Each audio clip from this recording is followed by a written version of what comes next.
Pada 19 Juli 2022, pesawat tempur buatan Korea Selatan melakukan penerbangan pertamanya. Hal ini tentu mengejutkan, karena sebenarnya KF-21 dijadwalkan untuk terbang perdana pada 22 Juli nanti. Mengutip artikel dari Korea Jongang Daily, prototipe pesawat diterbangkan oleh Third Flight Training Wing dari Angkatan Udara Korea Selatan. Penerbangan dilakukan di Sacheon, Gyeongsang Selatan, dekat dengan pabrik KAI atau Korea Aerospace Industries. Pesawat lepas landas sekitar pukul 15.40, lalu mendarat dengan selamat pada pukul 16.13. Jet tempur itu terbang dengan kecepatan sekitar 400 km per jam selama penerbangan uji coba. Selain itu, dari video yang telah dirilis, tampak KF-21 terbang dan mendarat tanpa kendala. Dengan suksesnya penerbangan pertama KF-21, Korea kini selangkah lebih dekat untuk menjadi negara ke-8 yang mengembangkan pesawat tempur supersonik di dalam negeri. Sejauh ini, Amerika Serikat, Rusia, Cina, Jepang, Prancis, Swedia, dan konsorsium Eropa yang terdiri dari Inggris, Jerman, Italia, serta Spanyol telah berhasil mengembangkan dan menguji pesawat tempur supersonik buatan dalam negeri. Meski pesawat ini terkadang mendapat cibiran dari netizen plus 62 karena sebagian besar desain dan teknologinya mencomot milik manufaktur ternama Lockheed Martin dari Amerika, tetapi usaha keras KAI patut diacungi jempol dan mendapatkan apresiasi. Karena jujur saja, di era modern ini tidak mungkin merancang pesawat tempur sendiri tanpa bantuan negara lain.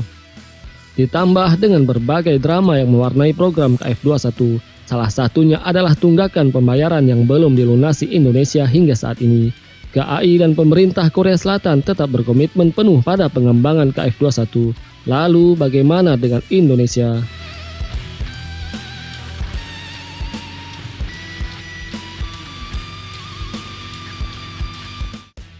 Sebagai pengingat, biaya total program KFX yang diprakarsai Korea Selatan dan Indonesia adalah 8,8 triliun won yang setara dengan 7,9 miliar US dollar, dan jika dirupiahkan sekitar 110 triliun rupiah. Indonesia, negara kita tercinta, menghentikan pembayaran program KFX setelah menginvestasikan uang senilai 227,2 miliar won atau setara dengan 2,8 triliun rupiah. Dan kini Indonesia masih punya kewajiban membayar sekitar 700 miliar won atau setara dengan 7,7 triliun rupiah. Ketika KF-21 mulai melakukan penerbangan pertama, kini saatnya kita bertanya kepada Pak Prabowo dan Ibu Sri Mulyani.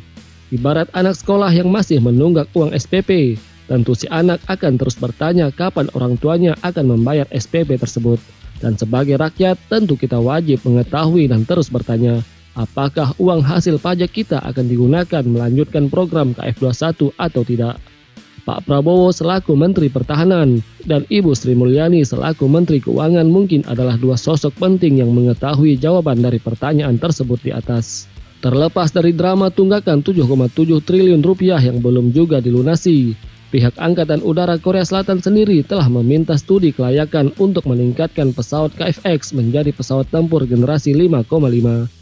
Ini adalah pengakuan pertama Angkatan Udara Korea Selatan jika mereka menginginkan pesawat tempur generasi 5. Dan saat ini proyek KFX sudah mencapai sekitar 62% dan menyisakan 38% sampai tahap produksi akhir. Rencananya Indonesia akan mengakuisisi 50 unit KF-21 dan juga Indonesia akan mendapat prototipe kelima KF-21. Sementara KAI akan membangun total 6 prototipe pesawat tempur KF-21. Di mana prototipe kedua, ketiga, dan keempat sedang dalam proses perakitan. Sementara Korea Selatan akan memproduksi sekitar 40 KF-21 pada tahun 2028 dan memiliki total 120 pesawat pada tahun 2032. Sebelum penerbangan pertama pada 19 Juli kemarin, sebelumnya pada bulan Juni dan Juli, pesawat sudah menjalani uji coba mesin statis di fasilitas KAI serta melakukan uji coba taxiing. Dan untungnya seluruh fase tersebut telah berhasil dilewati. Dan meskipun KF-21 sudah berhasil terbang, proses untuk menjadi pesawat tempur sejatinya masih panjang.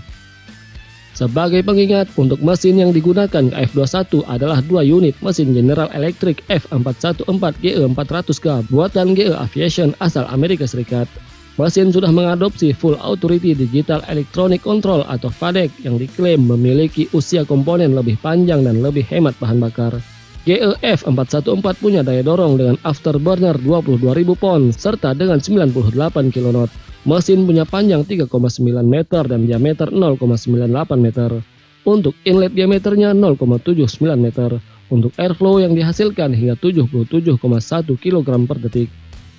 Mesin F414 mulai diproduksi massal pada tahun 1998 dan berhasil mencapai 4,6 juta jam terbang dalam 1.750 unit mesin yang telah dikirim ke pelanggan. Selain KF-21, mesin F414 juga telah dipasang pada FA-18EF Super Hornet, JAS-39 Gripen EF, Tejas Mk2 dan Lockheed Martin X-59 Quiet Supersonic Transport. Untuk urusan radar, KF-21 memakai radar AESA yang dibuat oleh Hanwha System dan LIJ Next One. Uji coba radar AESA ini menggunakan pesawat Boeing 737-500 yang dimodifikasi dan dioperasikan oleh South Africa Aircraft Instrument dan Electronic sebagai testbed. Pesawat ini pun telah menyelesaikan 5 sorti dari Bandara Internasional Seoul Incheon pada bulan April 2022 lalu.